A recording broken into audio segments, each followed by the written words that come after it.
Yeah. Do you swear that the testimony you're about to give before this committee will be the truth, the whole truth, and nothing but the truth, so help you God? Thank you very much. Please be seated. And before you give your statement, I want to say that to everybody that she has asked for anytime you ask for a break, you get a break. Anytime there's something that you need you don't have, just ask us.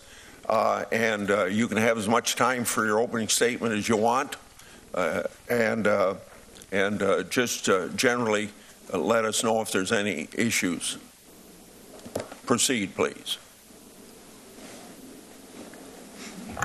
Thank you, Senator Grassley. I think after I read my opening statement, I anticipate needing some caffeine, if that is available. Okay. Can you pull the microphone just a little bit closer to you, please? Okay. Can the whole box go a little bit closer? That's what I'm trying, Senator. No.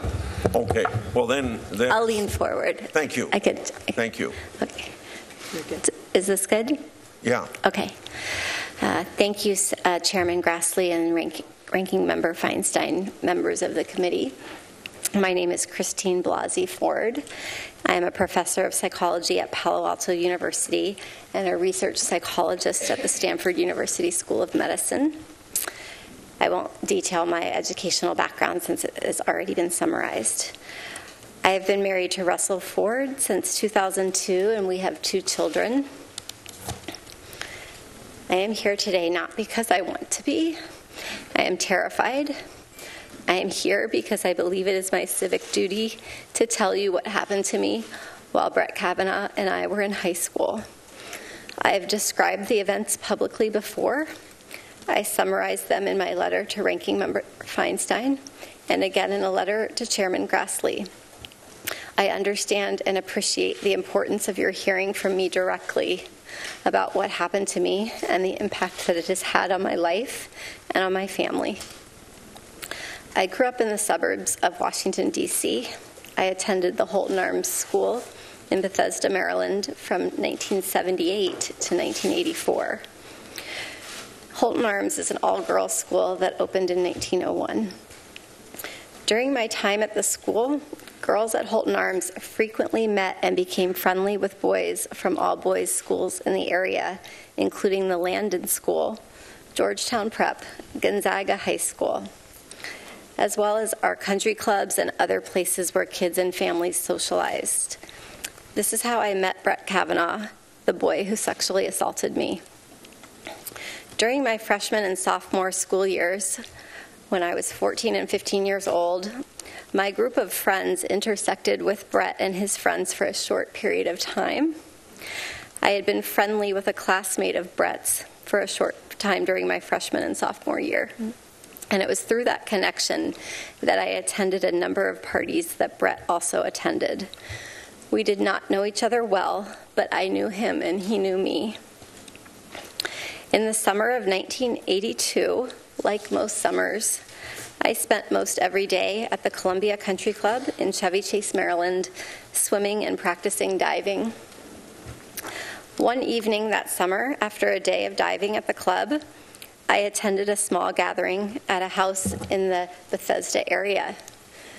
There were 4 boys I remember specifically being at the house: Brett Kavanaugh, Mark Judge, a boy named PJ, and one other boy whose name I cannot recall. I also remember my friend Leland attending. I do not remember all of the details of how that gathering came together, but like many that summer, it was almost surely a spur-of-the-moment gathering. I truly wish I could be more helpful with more detailed answers to all of the questions that have and will be asked about how I got to the party and where it took place and so forth. I don't have all the answers, and I don't remember as much as I would like to. But the details about that night that bring me here today are the ones I will never forget. They have been seared into my memory and have haunted me episodically as an adult. When I got to the small gathering, people were drinking beer in a small living room, family room type area on the first floor of the house. I drank 1 beer. Brett and Mark were visibly drunk. Early in the evening, I went up a very narrow set of stairs leading from the living room to a second floor to use the restroom. When I got to the top of the stairs, I was pushed from behind into a bedroom across from the bathroom. I couldn't see who pushed me. Brett and Mark came into the bedroom and locked the door behind them. There was music playing in the bedroom. It was turned up louder by either Brett or Mark once we were in the room. I was pushed onto the bed, and Brett got on top of me. He began running his hands over my body and grinding into me. I yelled, hoping that someone downstairs might hear me, and I tried to get away from him, but his weight was heavy. Brett groped me and tried to take off my clothes. He had a hard time because he was very inebriated, and because I was wearing a one-piece bathing suit underneath my clothing. I believed he was going to rape me. I tried to yell for help. When I did, Brett put his hand over my mouth to stop me from yelling.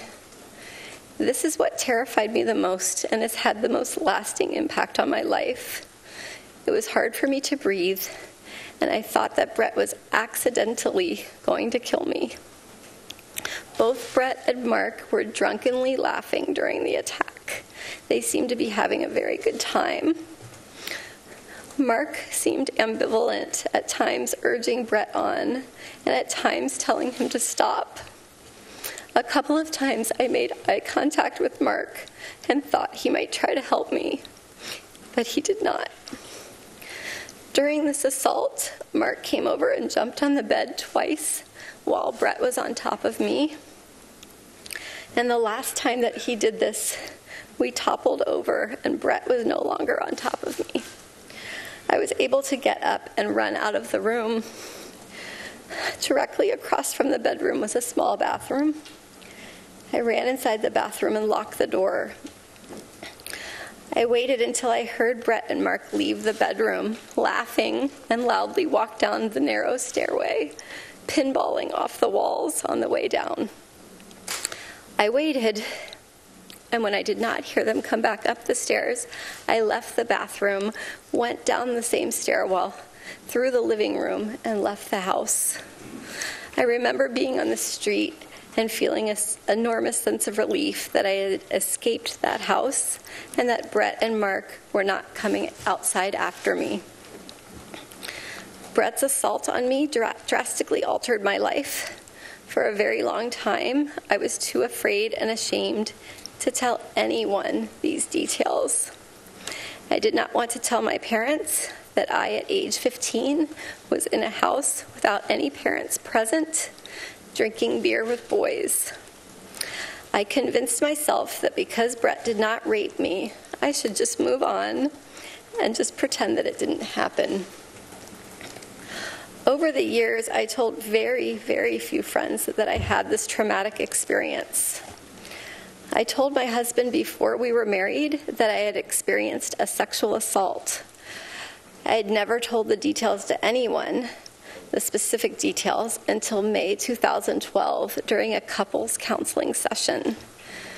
The reason this came up in counseling is that my husband and I had completed a very extensive, very long remodel of our home, and I insisted on a second front door, an idea that he and others disagreed with and could not understand.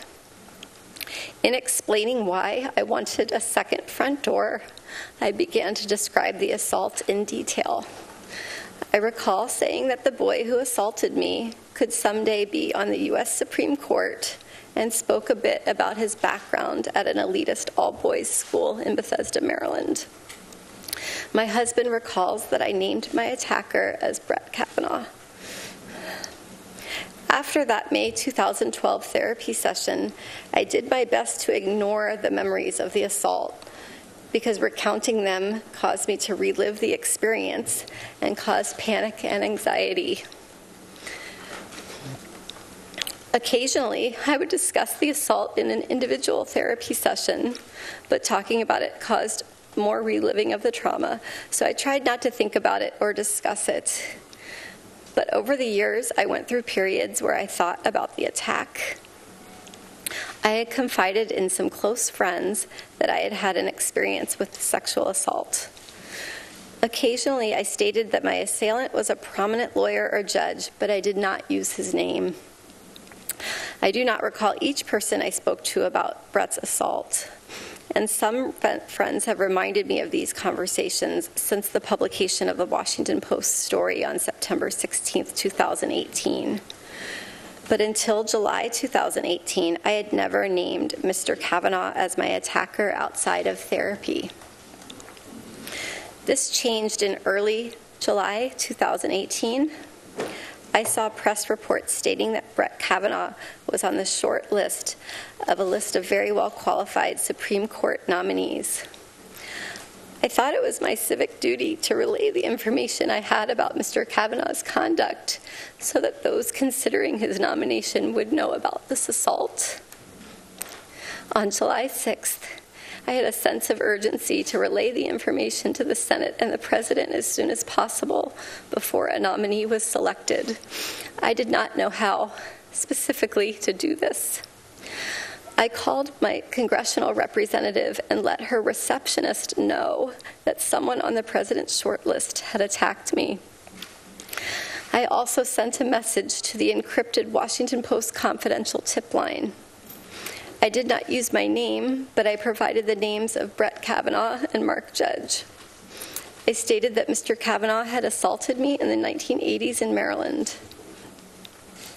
This was an extremely hard thing for me to do, but I felt that I couldn't not do it.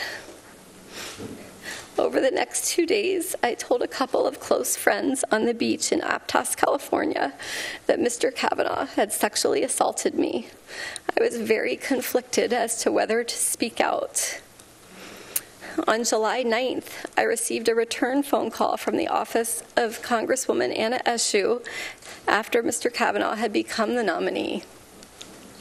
I met with her staff on July 18th and with her on July 20th, describing the assault and discussing my fears about coming forward. Later, we discussed the possibility of sending a letter to Ranking Member Feinstein, who is one of my state senators, describing what occurred. My understanding is that Representative Eshoo's office delivered a copy of my letter to Senator Feinstein's office on July 30th. The letter included my name, but also a request that it be kept confidential.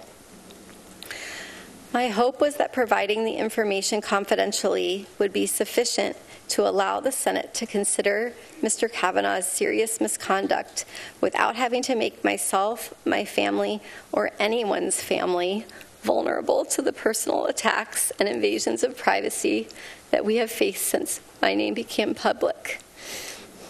In a letter dated August 31st, Senator Feinstein wrote that she would not share the letter without my explicit consent, and I appreciated this commitment. Sexual assault victims should be able to decide for themselves when and whether their private experience is made public. As the hearing date got closer, I struggled with a terrible choice. Do I share the facts with the Senate and put myself and my family in the public spotlight? Or do I preserve our privacy and allow the Senate to make its decision without knowing the full truth of his past behaviors? I agonized daily with this decision throughout August and September 2018. The sense of duty that originally motivated me to reach out confidentially to the Washington Post and to Anna Eshoo's office when there was still a list of extremely qualified candidates, and to Senator Feinstein was always there, but my fears of the consequences of speaking out started to exponentially increase. During August 2018, the press reported that Mr. Kavanaugh's confirmation was virtually certain. Persons painted him as a champion of women's rights and empowerment. And I believed that if I came forward, my single voice would be drowned out by a chorus of powerful supporters. By the time of the confirmation hearings, I had resigned myself to remaining quiet and letting the committee and the Senate make their decision without knowing what Mr. Kavanaugh had done to me. Once the press started reporting on the existence of the letter I had sent to Senator Feinstein, I faced mounting pressure. Reporters appeared at my home and at my workplace, demanding information about the letter in the presence of my graduate students. They called my bosses and coworkers and left me many messages, making it clear that my name would inevitably be released to the media. I decided to speak out publicly to a journalist who had originally responded to the tip I had sent to the Washington Post and who had gained my trust. It was important for me to describe the details of the assault in my own words. Since September 16th, the date of the Washington Post story, I have experienced an outpouring of support from people in every state of this country. Thousands and thousands of people who have had their lives dramatically altered by sexual violence have reached out to share their experience and have thanked me for coming forward. We have received tremendous support from our friends and our community. At the same time, my greatest fears have been realized, and the reality has been far worse than what I expected. My family and I have been the target of constant harassment and death threats, and I have been called the most vile and hateful names imaginable. These messages, while far fewer than the expressions of support, have been terrifying and have rocked me to my core. People have posted my personal information and that of my parents online on the internet. This has resulted in additional emails, calls, and threats. My family and I were forced to move out of our home. Since September 16th, my family and I have been visiting in various secure locales, at times separated and at times together, with the help of security guards. This past Tuesday evening, my work email was hacked and messages were sent out trying to recant my description of the sexual assault. Apart from the assault itself, these past couple of weeks have been the hardest of my life. I've had to relive this trauma in front of the world, and I've seen my life picked apart by people on television, on Twitter, other social media, other media, and in this body who have never met me or spoken with me. I have been accused of acting out of partisan political motives. Those who say that do not know me. I am an independent person, and I am no one's pawn. My motivation in coming forward was to be helpful and to provide facts about how Mr. Kavanaugh's actions have damaged my life so that you could take into a serious consideration as you make your decision about how to proceed. It is not my responsibility to determine whether Mr. Kavanaugh deserves to sit on the Supreme Court. My responsibility is to tell you the truth.